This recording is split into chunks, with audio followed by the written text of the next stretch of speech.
Hey everyone, today I'm diving into an important discovery that sheds light on one of the darkest chapters in American history. Archaeologists in Tulsa, Oklahoma have uncovered a third set of remains with a gunshot wound during the ongoing search for victims of the 1921 Tulsa Race Massacre. Now, this isn't just any find. These remains were discovered in an area believed to be the burial site for 18 black men murdered during the massacre. But hell, I'm rolling with my boy Benjamin Franklin on believe none of what you hear and believe half of what you see. Please believe that. And I'll grab you a can of Act right when I go to the store. Oklahoma State archaeologist Carrie Stackelbeck emphasized the significance of this discovery, noting the remains are currently undergoing forensic analysis. From my opinion, this was one of the most severe incidents of racial violence in U.S. history. The massacre in Tulsa, Oklahoma began on May 31st, 1921, and lasted for 2 days. To give you some context, the Tulsa Race Massacre was a horrific event where a white mob destroyed the thriving black community of Greenwood, known as Black Wall Street. Over 2 days, up to 300 black people were killed. Thousands were forced into internment camps, and more than 1,200 homes and businesses were obliterated. Now that lady knows truth. The current search at Oak Lawn Cemetery has already exhumed 3 sets of remains, all buried in adult-sized wooden caskets. Each discovery is a step closer to uncovering the truth about the massacre and honoring those who lost their lives. Okay, my turn. Here's my take on it. Since this lady with her take is vague sometimes, the tension mounted between the black and white communities over an incident that allegedly occurred in an elevator at Drexel Building in downtown Tulsa involving Sarah Page, a 17-year-old white Karen elevator operator, and Dick Rowland, a 19-year-old black man. Same shit, different day. Just a month ago, the remains of World War I veteran C.L. Daniel were identified, marking a significant moment in this investigation.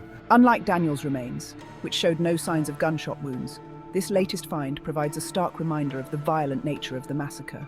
My narrator is funny as hell. Here's how the shit started to my knowledge. And if this shit sounds familiar, then subscribe to my channel. The Tulsa Race Massacre of 1921 was caused by a number of factors, including tensions between black and white communities, the success of the Black Wall Street area, and an accusation of sexual assault against a white elevator operator by a black teenager. White people who were not doing well economically may have been resentful of black people who were living well, driving cars, and furnishing their homes. Jealousy at best had to get us to killing one another, like Chicago and Memphis. The success of the Black Wall Street area, which included more than 70 businesses, 2 schools, 2 newspapers, and a hospital, may have been a source of jealousy. Assault accusation. On May 30th, 1921, a black teenager was accused of assaulting a white elevator operator. Police Commissioner J.M. Adkison received an anonymous phone call threatening the teenager's life and ordered him transferred to a more secure jail on the top floor of the Tulsa County Courthouse. On the evening of the arrest, black men gathered at the courthouse to protect the teenager from a possible lynching. When the sheriff refused to hand over the teenager, armed black men returned to the courthouse and confronted over 1,000 white men, some of whom were also armed. Shots were fired, and the massacre that followed was deadly, chaotic, and destructive. The massacre resulted in 35 blocks burned to the ground, as many as 300 dead, hundreds injured, 8,000 to 10,000 left homeless, and more than 1,470 homes burned or looted.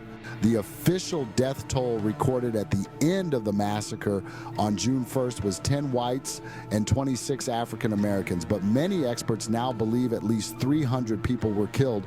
No one has ever been prosecuted or punished for the criminal acts committed during the massacre.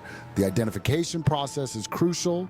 It not only brings closure to the descendants of the victims, but also helps restore the individual identities of those who were unjustly killed and forgotten, dark to light again, like Diddy, no point intended. Modern technology and forensic analysis play a vital role in this, making these discoveries possible. Those computers are about to get fired. The city of Tulsa continues to grapple with this painful history. All respect due to both sides of the whole ordeal. We as people sometimes do horrible things to one another. Just recently, Mayor G.T. Bynum and City Councilor Vanessa Hall Harper announced a new committee to explore reparations for survivors and descendants of the massacre. Everyone is getting money right now from out of the country, and this guy was like, oh, not you guys again. This comes after the Oklahoma Supreme Court dismissed a lawsuit brought by the last living survivors seeking justice and reparations, and you guessed it, hard left on this concept, buddy boy. The discovery of these remains is a sobering reminder of the massacre's brutal reality and the ongoing fight for justice and accountability. It's a powerful call to remember the past, acknowledge its injustices, and work towards a more equitable future. Again, I have no hate for anyone if each person just try to love one person of a different background. That's 8 billion people loving one person would mean way too much math for this pea brain, but you get the point. And if you found this video insightful, hit that like button and share your thoughts in the comments below. Don't forget to subscribe for more updates on this and other important stories. Thanks for watching. Stay informed and stay blessed on this spinning rock at 1,000 miles per hour we call home.